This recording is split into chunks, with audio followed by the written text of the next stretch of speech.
I'll drop this recording. All right, we're gonna try and sync up the drone. We get drone again. Sorry, everybody on the Mixler.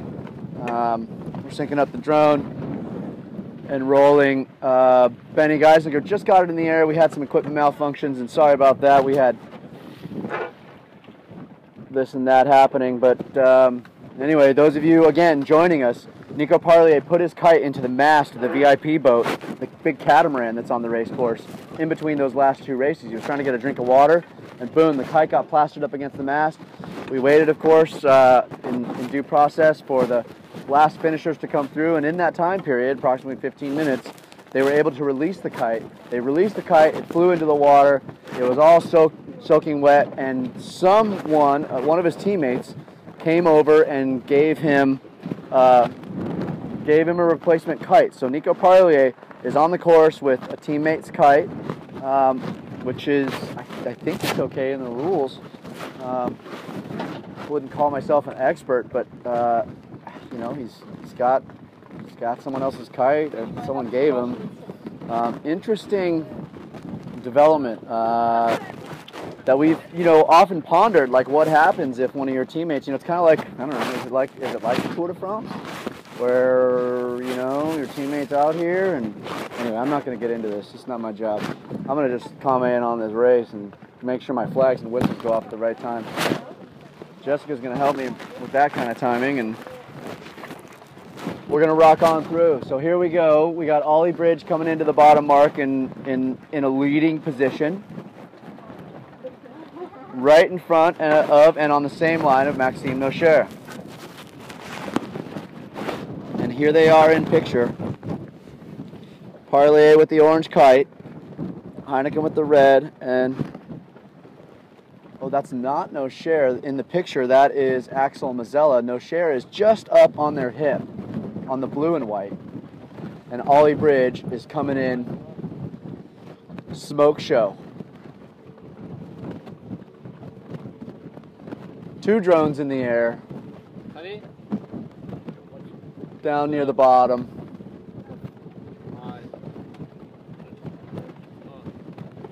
Bridge puts his kite up and he has to jibe. Oh, and Parlier takes a huge crash.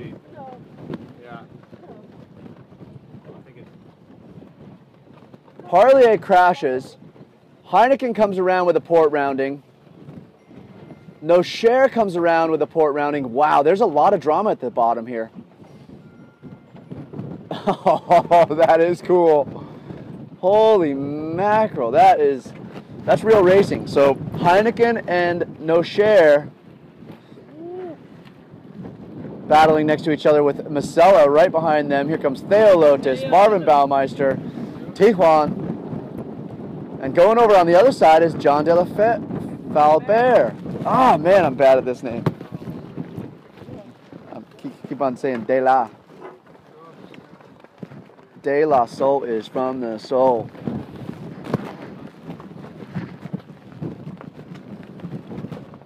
When it comes to me and De La, it's just me, myself, and I.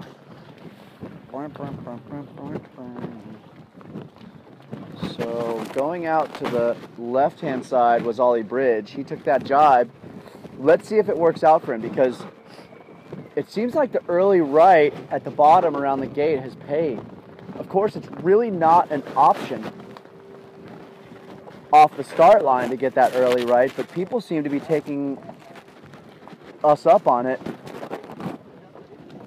Certainly the way that you're set up for the gate is plays a factor, you know. But the way that they're going through right now, it's really left turn biased, and I would say, just with my eye, that the right hand turn is actually a favored gate mark. Yeah, Florian, go ahead. This is Robbie. Go ahead, Florian.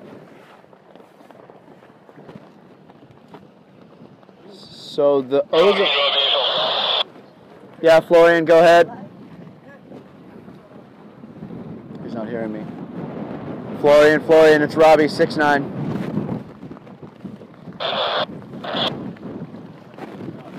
I'm not getting him. Anyway, the kite that's back there and was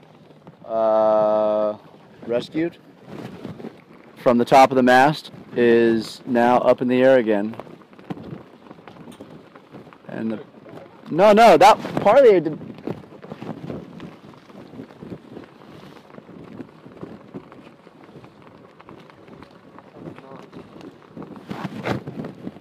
I don't know. It's maybe JP, dude. JP? John's dead? John's dead. I don't know. It might be him. Anyway, the kite's back up in the air.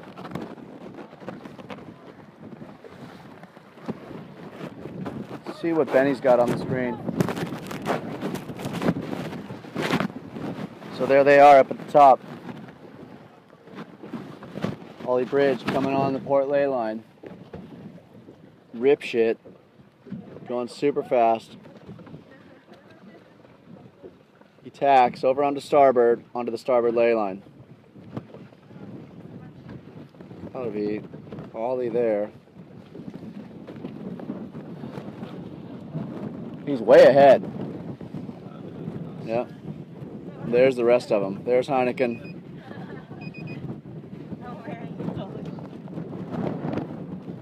And there's No Share and Marcella. So Ollie's got a lead. Ollie might be able to be the man in this race. Ollie's really putting in a bid for this top three. And again, he attributes his success to all the training he's done with his family and all the performance enhancements he's put into his hydrofoil and his kite wing.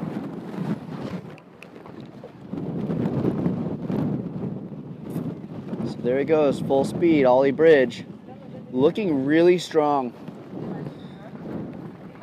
He's taller. Again, I don't know if he can grow anymore, but every time I see him, it keeps.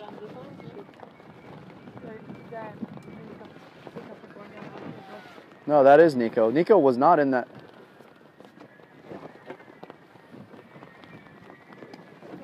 What happened there, Nico? This one.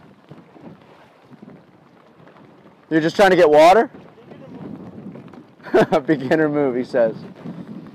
Oh well, so he did have a crash at the bottom and you've retired from the race? Is that what you're doing? I'm not sure I hit the bottom here. Oh, what do you mean? You were in the race before? Yeah. Yeah? And you're going to retire from the race? Yeah, this one, yeah. Okay, because you were being assisted during the sequence or something? No. Why? Because I crashed pretty hard and I feel really bad after my crash here. Oh, you don't feel so good. Okay.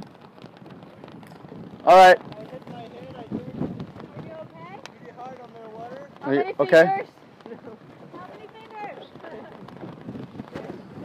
Anyway, Parlier, it wasn't the other kite that was in the air. He had a big crash at the bottom, like we talked about, and Parlier retired from the race because he said he wasn't feeling too well. He hit his head really hard, so he said the crash with the top of the mast was a beginner move, and that he came into this bottom mark probably a little bit shaken from the whole incident and crashed and hit his head.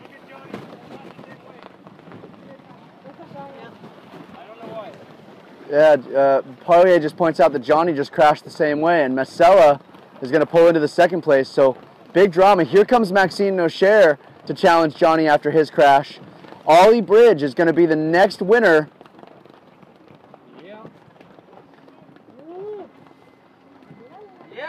Race number 13, Ollie Bridge takes it, and the crowd goes wild. Here comes Axel Mazzella in second place. Axel seems to have that handily taken care of. Johnny Heineken in third. He's got stuff dangling from his head. Yep, and race number 3 today will be commenced. So ladies and gentlemen, stand by. That is your top 5. Ollie Bridge, then Axel Mazzella, then Johnny Heineken, Maxime Nocher, and Florian Gruber. Yep, we have enough water. We have enough water for a 5th race today. We're going to go for it. Ladies and gentlemen, you've been with us at the Hydrofoil Pro Tour with a few technical difficulties, but we're going to be back very shortly with some more action for you. Stay tuned.